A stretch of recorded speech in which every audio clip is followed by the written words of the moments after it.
है। ऐसे में सीट शेयरिंग के संभावित फार्मूले के मुताबिक कांग्रेस के हिस्से में 2 सीट होगी, जबकि नेशनल कॉन्फ्रेंस को 2 सीटें मिलेंगी और पीडीपी को 1। इधर यूपी में कुल 80 सीटों में कांग्रेस को 8 से 10 सीटें मिल सकती हैं, सपा को 65 और अन्य 5 से 7 पर चुनाव लड़ सकते हैं। महाराष्ट्र में कुल 48 सीट है। ऐसे में कांग्रेस अपने पास 18 सीटें रखेंगी, शिवसेना को 15 और एनसीपी को 15 सीटों पर चुनाव लड़ना होगा। पश्चिम बंगाल में कुल 42 सीटें हैं, जिसमें कांग्रेस 2 से 4 सीट पर चुनाव लड़ेगी, जबकि टीएमसी के खाते में 38 से 40 सीटें और अन्य के खाते में 0 से 2 सीटें आ सकती हैं।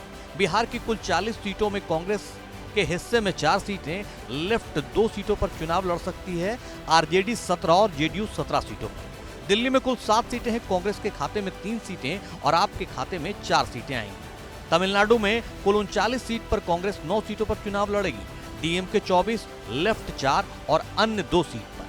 केरल में कुल 20 सीटों पर कांग्रेस 16 और अन्य 4 पर चुनाव लड़ सकते हैं। झारखंड में कुल 14 सीटों में कांग्रेस के खाते में 7 सीटें, जबकि जेएमएम के खाते में 4 और अन्य के खाते में 3 सीटें।